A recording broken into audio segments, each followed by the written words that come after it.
కానీ మందుల సామిల్ గారు ఇప్పుడు మన రాష్ట్రమే అప్పుల పాలైపోయింది అని అంటున్నారు. అప్పుల పాలైపోయి ఏదో రాష్ట్రాన్ని అభివృద్ధి చేద్దామని వస్తే అక్కడ లంకి బిందులు ఉంటాయి అనుకుంటే ఉత్త ఖాళీ బిందులే ఉన్నాయని చెప్పేసి సాక్షాత్తు ముఖ్యమంత్రి గారు చెప్పడం జరిగింది. సో మరి నియోజకవర్గాల అభివృద్ధి కోసం ఈ ఫండింగ్ అంతా ఎలా సమకూరుతుంది? 7 లక్షల కోట్లు నాకే రాదు, మావ అల్లుడు కొడుకు మంచిగా నాకిరు ఎక్కడెక్కడ నాకిర్రు. ఇప్పుడు ఈయన భారం పడది, ఎన్ని తిప్పలు పడైనా కూడా ఈ నియోజకవర్గాన్ని ముందు వరుసలో నిలబెట్టాలని రేవంత్ రెడ్డి గారు తన మంత్రివర్గం బ్రహ్మాండ ప్లాన్లో ఉన్నది. ఏం డోకలేదు. కొంచెం లేట్ అయినా కూడా బ్రహ్మాండ ప్రగతిని ప్రజాపాలన ఇది, ప్రజల కోసం ప్రజల చేత ఎన్నుకోబడిన రాజ్యం ఇది. ఎందుకంటే కొట్లాడి 60 ఏళ్ళుగా కొట్లాడి తెలంగాణను చేతిలో పెడితే తెర్లు చేసిరు. అది కాదు కట్టిన మీరు కూడా చూర్రి, ఇల్లు కట్టుకుంటే ఎట్లా ఏం చేస్తాం మనం? ఇల్లు కడితే ఏం చేస్తాం? గట్టి బునాది తీసుకొని కట్టుకుంటాం. ఓ 10-20 ఏళ్ళు ఇల్లు కట్టుకుంటాం. అమ్మ కట్టే ప్రాజెక్ట్ 3 ఏళ్ళకు పడతా అదివా 3 ఏళ్ళకే. అదేంటి మేడిగడ్డ మేడిగడ్డ కాళేశ్వరం మేడిగడ్డ కథంతా ఇంకో మేడిపండి అయింది. అది లక్షల కోట్ల రూపాయలు అన్నారు.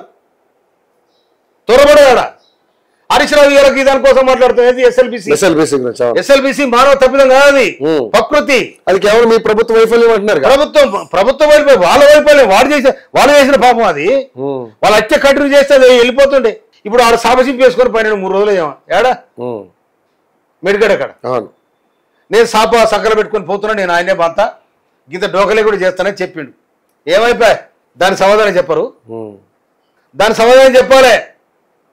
అది లాక్ కూడా మీది కనుక్కొని కేసీఆర్ కూడా నడిచిండల్ల. మరి 3 ముఖ్యమంత్రులు వచ్చి ఓపెన్ చేసిరు. ఫడ్నవీస్, కేసీఆర్, దాని జగన్. అక్కడ జగన్ పోయిండు, కేసీఆర్ పోయారు. గోవింద మగన్ ఎక్కడెక్కడ అయిపోయింది. ఎక్కడదండి అని మిగిరు దళిత బంధాన్ని పెట్టినరు. దళిత బంధాన్ని పెడితే మొత్తం బినామీ పేర్ల మీద పాపం ఆగమాగం చేశారు. బీసీ బంద్ అన్నారు, అది బంద్ అయింది. గిరిజన బంద్ అన్నారు, అది బంద్ అయింది. రాష్ట్రాన్ని అప్పుల కుప్ప చేసి అవతల పడ్డారు.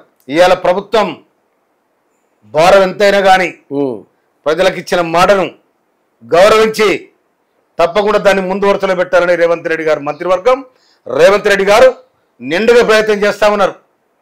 ఇంకొక మాట చెప్పిన చరిత్ర ఇది. 30 సంవత్సరాలుగా ఏబిసిడి వర్గీకరణ కావాలని కొట్లాడుతా ఉన్నారు. ఏబిసిడి వర్గీకరణ మాలలకు మాదిగలకు ఉపకులాలు కావాలని 31 సంవత్సరాలుగా పోరాటం జరిగింది. కేసీఆర్ కూడా మేము చేస్తామో అన్నాడు. ఏడా అటంకలు ఢిల్లీ అంకలు పోలే, దాన్ని చేయలే. ప్రధానమంత్రి హైదరాబాద్కి వస్తే కేసీఆర్ బెంగళూరు పోతాడు. చూసినా మీరు? ప్రధానమంత్రి హైదరాబాద్కి వస్తాడు, కేసీఆర్ ఏమో బెంగళూరు పోతాడు.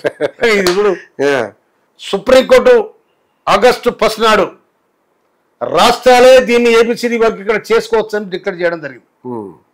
అసెంబ్లీలో మేమందరం ఉన్నాం, మాజీ ఎమ్మెల్యేలు ఉన్నాం, అసెంబ్లీ నడుపుతా ఉన్నాం. రేవంత్ రెడ్డి గారు దమ్మున్న మాదిగల పట్ల, సామాజిక వ్యవస్థ పట్ల ఆయనకు అవగాహన ఉన్నది. ఈ సమస్యను పరిష్కారం చేయాల్సిందని చేసి షమీ అఖ్తర్ కమిటీ వేసి దానికి మంత్రివర్గం ఉపసంఘం గౌరవనీయులు నీటిపారుదల మరియు సివిల్ సప్లై శాఖ మాత్యులు ఉత్తమ్ కుమార్ రెడ్డి గారిని దానికి చైర్మన్గా చేసి దాంట్లో సభ్యులుగా దామోదర్ రాయనరసింహ గారు, అదేవిధంగా శ్రీధర్ బాబు గారు, సీతక్క గారు, పొన్నం ప్రభాకర్ గారికి సభ్యులుగా వేసి 3 నెలలు వాళ్ళు చేసిన తర్వాత షమీ అఖ్తర్ ఎవరైతే ఉన్నారో వారికి ఏకసభ్య కమిషన్ వేసి హైకోర్టు మాజీ జడ్జి షమీ అఖ్తర్ గారిని వేసి అన్ని సేకరించి వేలాది మందితో రిపోర్ట్ తీసుకొని ఆయన ఏబిసిడి వర్గీకరణ రిపోర్టు పోయిన నెల ఏప్రిల్ 2 తారీఖు నాడు ప్రభుత్వానికి సమర్పించడం జరిగింది. 4 తారీఖు నాడు నిండు సభలు ప్రకటించడం జరిగింది. కానీ ఈ రోజు షమీ అఖ్తర్ గారు ఏదైతే నివేదిక ఇచ్చారో అదంతా తప్పులు తడిగ్గా ఉంది, అది తప్పు అని మాట్లాడుతూ ఉన్నారు. ఎవరైనా చాలా ఇంకెవరు మందకృష్ణ మాదిగ మాట్లాడుతారు, ఇంకా చాలా మంది మాట్లాడుతారు. మందకృష్ణకు నేను చెప్తున్నా, మాదిగ కూడా చెప్తున్నా. నేను ఏబిసిడి వర్గీకరణ ఉద్యమము పరిసమాప్తం అయిపోయింది. ఎవరి పని వాళ్ళు చేసుకోవాలి, ఎవరి పని వాళ్ళు మాట్లాడడానికి. ఇలా ఉమ్మడి రాష్ట్రంలో మాదిగలకు 7 ఉండే, మాలలకు 6 ఉండే. 15% రిజర్వేషన్ల. ఇవాళ మాదిగలకు 9% అయింది, మాదిగలకు 5% అయింది, ఉపకులాలకు వాళ్ళకు 1% అయింది. కనుక సరిగ్గా బాగానే ఇక మనం ఈ కొట్లాడుకొని రోడ్లెక్కి పిల్లలాగమై 30 ఏళ్ళుగా అన్ని వదులుకొని మాదిగల కోసం ఈ ఉద్యమం కోసం బతికిన వాళ్ళు ఉంది మాదిగలు. అందుకోసమనే మాదిగ సోదరులకు నేను మనం చేస్తా ఉన్నా, మనము అభివృద్ధి వైపు ప్రయాణం చేయాలి. ఎట్లా చేసుకోవడం అనేది ఆలోచన చేయండి, ఎట్లా చదువుకోవడం అనేది ఆలోచన చేయండి, మనకు వచ్చే రిజర్వేషన్లు మనకి ఎట్లా జాబులు కొట్టాలన్న ఆలోచన చేయండి. ఒక క్వాలిటీ ఎడ్యుకేషన్ సంపాదించుకోండి, బ్రహ్మాండమైన మనం ముందు వరుసలో ఉండాలి. అప్పుడే మనం సాధించుకున్న విజయానికి అర్థం ఉంటుంది తప్ప ఇంకా మనం పరుగు తీస్తే మన పరుగు అలసిపోయినాం.